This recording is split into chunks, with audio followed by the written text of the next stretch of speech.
DPO yang dicari ini bisa cepat ditemukan, dan kembali juga kepada netizen bahwa Vina, saya ulangi lagi, adalah salah satu korban. Satu lagi ini kan hari ini katanya kantor pengacara Vina kan salah satu DPO di almarhum Vina dan Eki nanti di kemudian hari seperti itu. Dan banyak bilang juga iya. Putri pertama dari Ibu Ayu yang mewakili keluarga ditunjuk oleh adik-adik. Kebetulan adik kami ini juga masih kuliah, jadi kami kakak tertua, saya dengan kepolisian cepat mengungkap karena jangan sampailah ada keluarga-keluarga yang saya mewakili keluarga. Kenapa terus memberikan klarifikasi, meluruskan berita, karena sudah terlalu jauh ya beritanya, terlalu simpang siur dan menyebabkan banyak terganggu dalam kehidupan sehari-hari. Apa yang mau terganggu? Apa yang maksudnya? Dari mulai teror sosial media, terus kadang kalau di jalan, kalau lagi ke mall atau lagi keluar rumah gitu, kadang ditanyain gitu, ini anak mantan Bupati Cirebon ya. Kenapa akhirnya dikait-kaitkan ini? Sebenarnya sempat mengira-ngira nggak sih apa penyebabnya itu, Kak?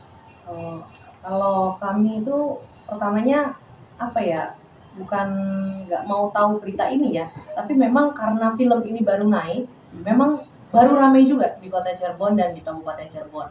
Dan kebetulan adik kami ini namanya Ramadhani Purwadi Sastra, tapi netizen pengennya dipanggilnya Dani, padahal aslinya namanya Rama panggilannya gitu.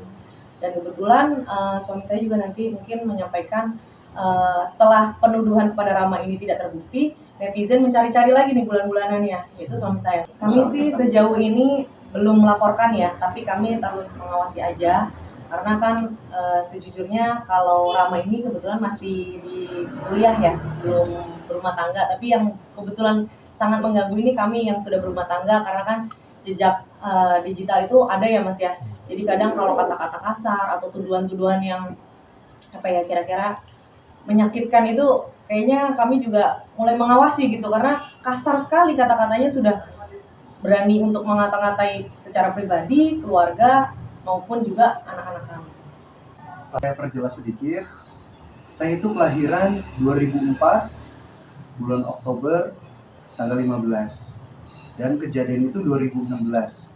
Berarti pada saat itu, saya tuh umurnya masih sekitar 11 tahun. Saya masih di bangku 5 SD.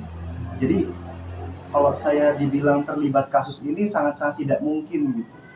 Karena pada saat itu, saya masih duduk di bangku 5 SD, seperti itu. Karena ada beberapa akun media ya, yang di TikTok maupun Instagram itu menggiring opini bahwa Dani ini nih anak pejabat besar gitu loh, anak pejabat petinggi gitu, petinggi di Cirebon. Nah, disangkut pautkanlah saya ini kebetulan namanya Dani, terus katanya petinggi di Cirebon, disangkut pautin sama mama papa, seperti itu. Yang pertama yang harus saya klarifikasi di sini rekan-rekan media adalah dari nama ya, karena ini awal mulanya itu kan cocok logi netizen soal nama. Jadi disangkut pautkan dari 3 DPO ini, yang satu bernama Peggy, satunya Dani, dan satunya lagi saya lupa namanya siapa ya. Yang jelas itu kan dicocok logikan pertama dari nama. Yang jelas nama saya adalah Satria Robi Saputra, jadi tidak ada kaitannya dengan DPO yang dirilis oleh Polda Jabar, Peggy, Dani, dan satunya lagi itu.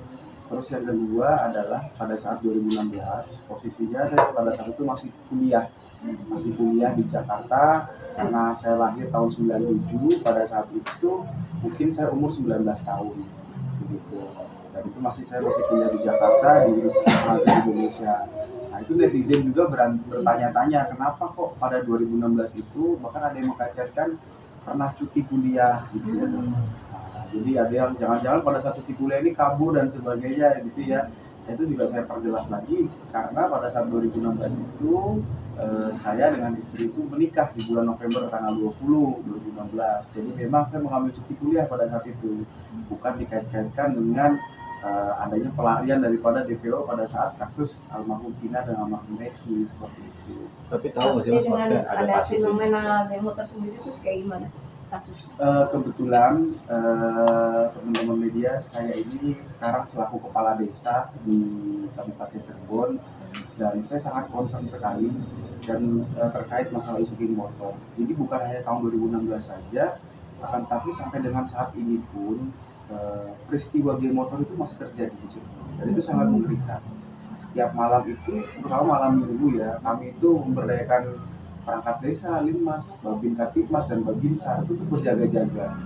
Karena di wilayah desa kami kebetulan itu wilayah cukup rawan.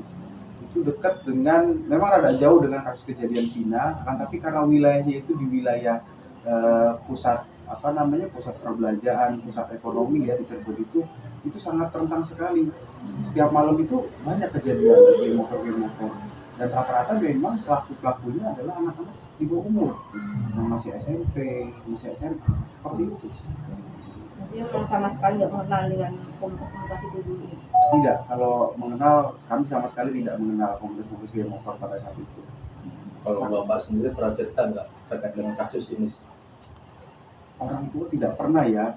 Justru kami pada saat 2016 itu mengetahui kasus Vina itu karena sempat ramai di media yang katanya arwahnya bisa merasuki tubuh seseorang dan menceritakan secara kronologi kematiannya seperti itu. Nah, karena kasus itu pada saat itu kami anggap sudah selesai ya, sudah case close, dan pada saat itu tidak terdengar, kami secara pribadi dan keluarga tidak mendengar bahwa ada kaitannya dengan 3 DPO yang hilang. Jadi pada saat kasus itu sudah divonis dan kami dengar itu seumur hidup ya pelakunya, jadi menurut kami sudah selesai, sudah setimpal dengan apa yang dia lakukan terhadap almarhum Vina dan Eki seperti itu. Kalau adik ketiga itu usianya berapa? Reza Prima mungkin bisa dijawab oleh kakaknya.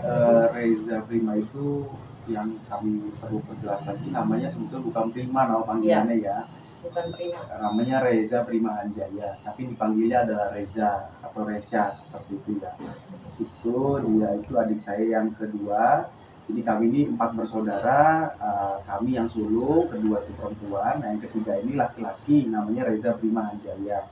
Itu kelahiran tahun 2000. Jadi kira-kira usianya tahun ini menginjak 24 tahun.